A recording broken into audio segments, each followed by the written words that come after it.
Écrire un livre, c'est un peu comme un voyage. Le point de départ, c'est vous, l'auteur, avec toutes les raisons qui vous poussent à entreprendre ce voyage. C'est vous qui connaissez le chemin, les raccourcis, les bons petits restaurants sur la route, la beauté des paysages. La destination, c'est la promesse que vous faites à votre lecteur. C'est cette promesse qui va le convaincre de vous suivre dans le voyage que vous lui proposez. Et votre livre sera la carte au trésor. Lorsque l'on transmet une information, un savoir, un secret, on apporte quelque chose de nouveau à son lecteur, quelque chose qui lui était jusque-là inconnu. Qu'il s'agisse de métamorphoser sa vie ou d'une recette de tarte aux fraises, concrètement, la vie de votre lecteur va changer, même un tout petit peu.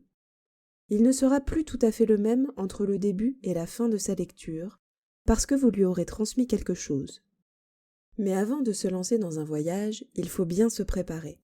Mettre dans sa valise tout ce dont on aura besoin, choisir la route, déterminer les étapes et, bien entendu, fixer la destination, c'est-à-dire là où vous comptez emmener votre lecteur afin d'être sûr de ne pas le perdre en cours de route.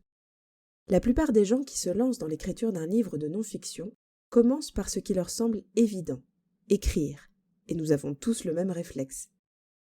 Ils noircissent les premières pages mais se retrouvent rapidement bloqués parce qu'ils ont l'impression que leur texte ne va nulle part, qu'il n'est pas assez clair ou trop confus. Et c'est effectivement l'obstacle que vous risquez de rencontrer si vous vous plongez dans l'écriture sans réfléchir à votre livre en amont. D'autres prennent le temps de poser leurs idées et de faire un plan au préalable pour ne pas se perdre dans leur écriture, et c'est un très bon réflexe. Pourtant, en coaching individuel, nous avons accompagné plusieurs auteurs qui avaient fait ce travail préparatoire et qui, pourtant, avaient besoin d'aide. En réalisant l'exercice que nous vous proposons ci-dessous, ils ont compris qu'ils étaient partis dans une direction qui ne leur convenait absolument pas. Parce qu'ils essayaient, par exemple, de correspondre à ce qu'ils croyaient que leur éditeur ou leur lecteur attendait d'eux, sans se poser d'abord la question de ce qu'ils voulaient, eux, apporter à leur lecteur. Parce qu'ils étaient focalisés, par exemple, sur le fait de structurer leurs idées sans se demander où ils voulaient mener leur lecteur à la fin du livre. Parce qu'ils reproduisaient, sans en avoir conscience, d'autres livres qu'ils avaient lus sur le même sujet. Réaliser cet exercice leur a permis de clarifier la promesse qu'ils voulaient faire à leur lecteur et de questionner l'expérience de lecture qu'ils voulaient lui permettre de vivre pour en retirer des choses précieuses. Réaliser cet exercice leur a permis de comprendre qu'ils n'étaient pas en train d'écrire un livre qui leur correspondait, qui saurait transmettre avec clarté, précision et enthousiasme ce qu'ils avaient à cœur de partager. Réaliser cet exercice leur a permis, enfin, de créer et de bâtir un livre unique qui apporte quelque chose d'unique à leur lecteur.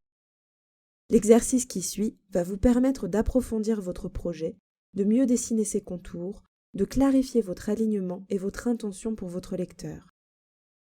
Parce que réfléchir aux raisons d'être de votre livre avant de l'écrire, c'est vous assurer de faire un voyage unique, un voyage avec lequel vous êtes profondément aligné. C'est vous assurer de rester motivé tout le long du chemin pour aller au bout du voyage sans vous perdre en cours d'écriture. C'est vous assurer, enfin, d'écrire un livre qui vous ressemble vraiment et qui saura transmettre ce que vous voulez partager avec vos lecteurs pour qu'ils embarquent avec vous vers la destination promise et qu'ils en ressortent transformés. Oui, même avec un livre de recettes de tartes, c'est possible. Cela ne veut pas dire que vous ne pourrez pas emprunter des détours ensuite lors de l'écriture, car rien n'est figé. Votre livre va évoluer au fil de son élaboration et de sa rédaction, mais vous commencez ainsi votre voyage avec une idée claire de votre destination et des différentes étapes pour y parvenir.